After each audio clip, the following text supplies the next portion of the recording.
reasons on rock and roll music and why I preach against it, and I believe with all of my heart that it is a contributing factor to our juvenile delinquency of today. I 100% believe it. In Oakland, California, Matt, Darrell Stallworth, the prosecutor, has asked me to help him prove to a jury in a murder trial that older men were using Grand Theft Auto 3 as a murder and carjacking simulator to train teens on how to do carjackings. And one of the kids said, we played the game by day and we lived the game by night. Tony, it's a murder simulator. Jack, let me let Tony respond. Yeah, that's absurd. You know, these are not simulators for gang violence. I mean, the reality is what came first, the gangs or the game. You know, the gangs came first and the games picked up. Over the last 12 months, punk rock has become almost a battle cry in British society. For many people, it's a bigger threat to our way of life than Russian communism or hyperinflation, and it certainly generates more popular excitement than either of those. A new book by the founder of the Everyday Sexism Project, Laura Bates. It's called Men Who Hate Women. What has she learned by spending 18 months pretending to be a young man called Alex, trawling through what's known as the manosphere online? Why I believe that is because I know how it feels when you sing it. I know what it does to you. And I know the evil feeling that you feel when you sing it. I know the lost position that you get into in the beat.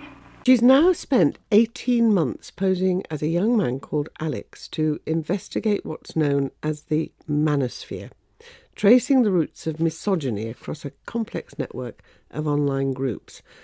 How do you react to your group's reputation as being the most revolting in the country? I find it very amusing. Then yet it's said that you're sick on stage, you spit at the audience and so on. I mean, how can this be a good example to children? Well, people are sick everywhere. People are sick and fed up of this country, telling them what to do. But not getting paid for it. Pardon? But not getting paid for putting on that sort of public show. Well, nor are we. We ain't even being allowed to play. The result of her research is a book called Men Who Hate Women, From Incels to Pickup Artists, The Truth About Extreme Misogyny and How It Affects Us All. Laura, what prompted you to start this long and complicated investigation? Well, as a feminist and somebody who speaks out online, I'd been aware of these groups for some time. To me, they're all Satan worship, about hell, about devils, about satanic. I don't want anything to do with it. Oh, let's see. It's just the words. It's power. Give the devil power. And it's nothing to do with God or anything like that. It was just praising the devil, giving him the glory, and I just don't care for that. It was all things that I didn't like. There was an argument that you shouldn't really give them the oxygen of publicity, which I was very sympathetic to. What changed for me was a couple of years ago, in my frequent visits to schools, I spent a lot of time working with young people in schools across the country, perhaps 2 schools a week on average before lockdown. I suddenly noticed that something really quite chilling was shifting in the teenage boys I was working with. His mother says he was a normal, happy boy until he became obsessed with black metal music. They become almost absorbed in it. It is a driving force. They have to have it. I hate it so much that I've seen what it's done to our family on a personal level. And I want to see it banned. I want to see it off the face of the earth. Suddenly, boys were arriving with very, very firm and clear ideas about things. And really the only word I can use for it is radicalization. Some rap artists call this an infringement on their right to free speech.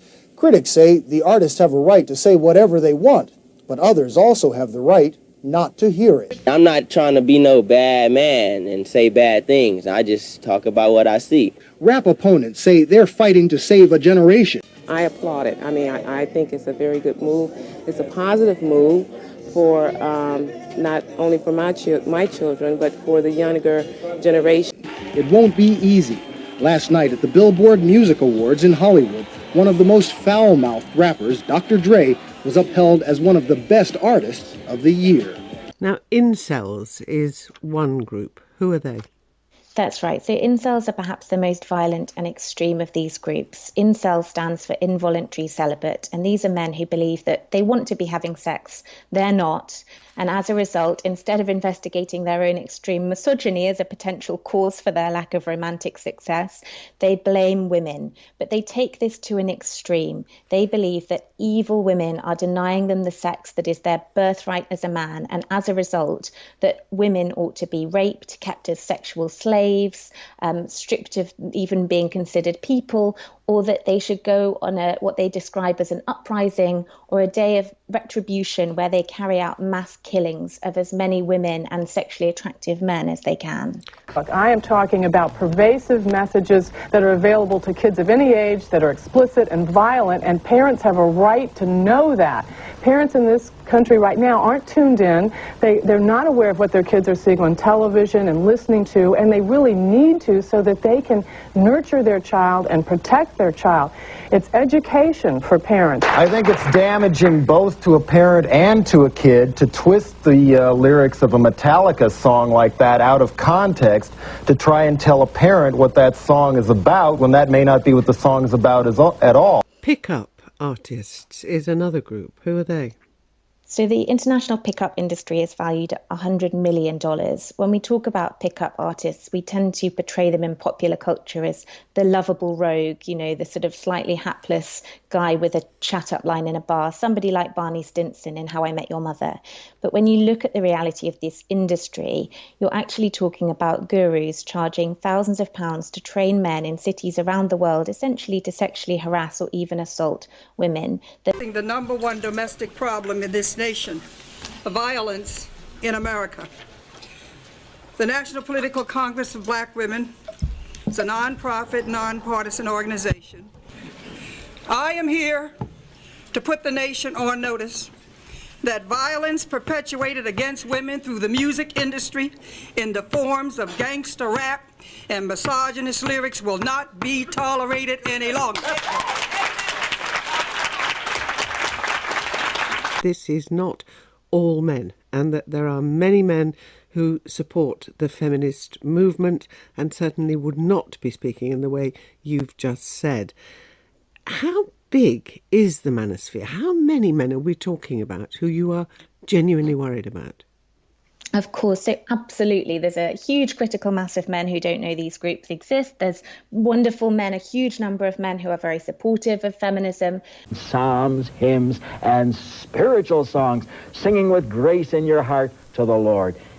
You get a dose of the Holy Ghost, filling you, controlling you, and you'll be singing a new song and get rid of all of those stinking rock records. So we are talking about groups, about networks, about communities that number in the hundreds of thousands.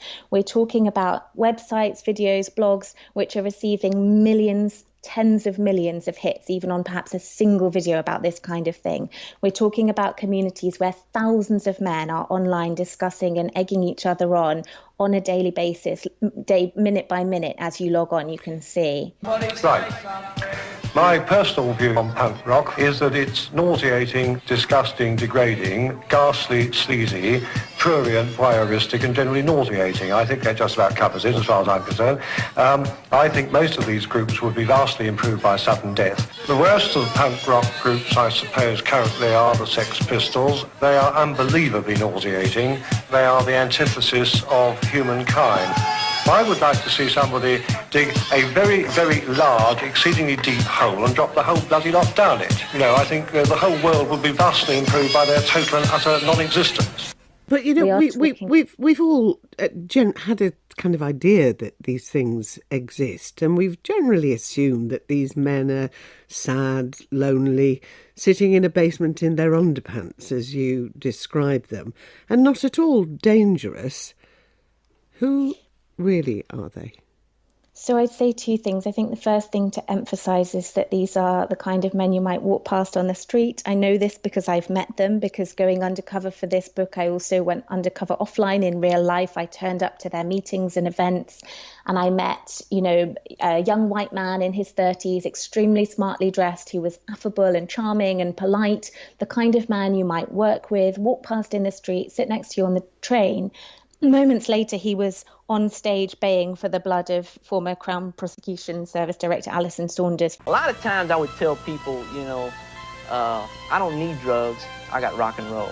You know, and it was like a heroin addict needs his fix. I needed to rock. But as a drug addict has to come down from a chemical high, so Kevin had to face the fact that heavy metal, too, was a false high.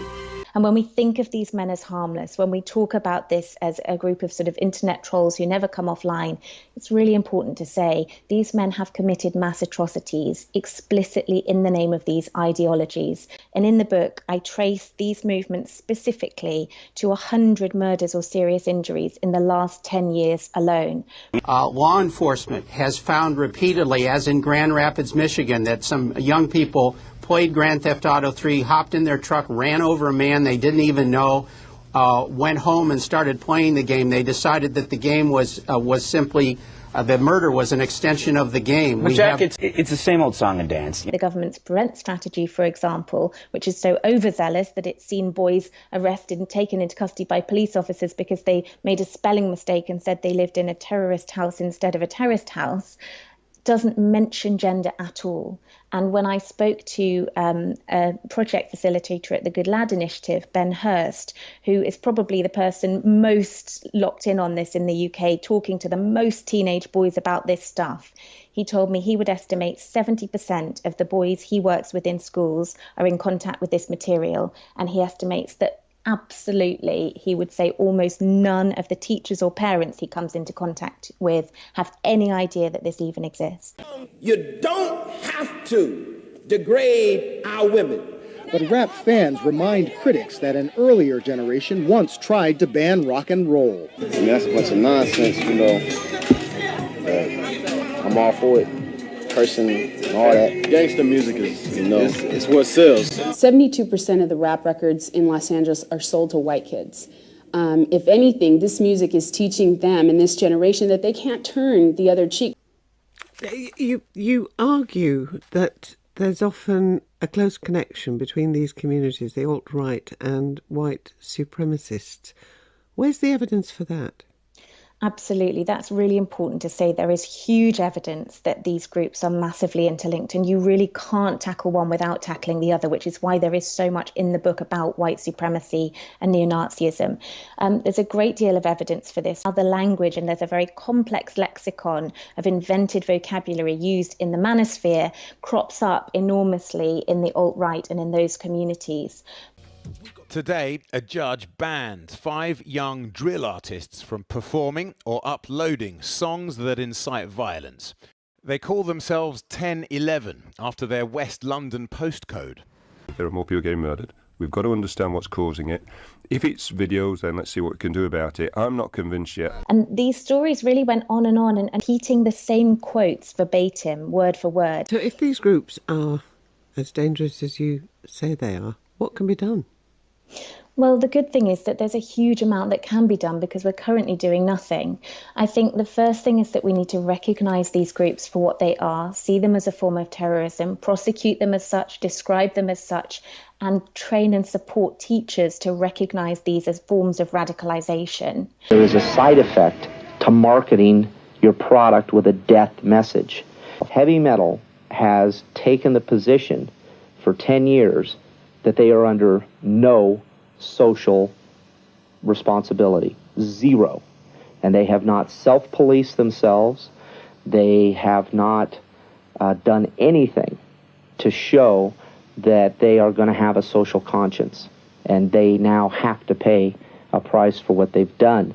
We can also do a lot, I think, in terms of social media and recognising where these groups are inciting violence and hatred, that social media platforms, in particular YouTube, are playing a big role in this radicalisation. I just want to say, you guys, it looks all real cute and fun, but why do you have to portray such a negative influence for the youth, for my kids? I don't, you know, in the world. Sorry. You should be. What about the portrayal of you ripping a fetus out of a pregnant woman. This idea that the punk rock scene is born of social protest may or may not be true until they actually learn how to speak and enunciate the Queen's English and put their arguments forward in an intelligible fashion. I shall be quite unable to judge the validity of what they are alleged to think. I wondered from time to time whether punk rock is really anything to do with music. Well, I think it's obviously the music is the thing which brings all of the people together in the first place, and a lot of the music has, I think, fairly important political comments to make, and those comments may be naive, but I think we've tended to believe over the years that because political expression was naive, that there was somehow something wrong about it, in the same way that we tend to find management people more plausible than trade union people because they speak better. I think the naivety in the music really has got very little to do with the sincerity or accuracy of the statements that it's making politically.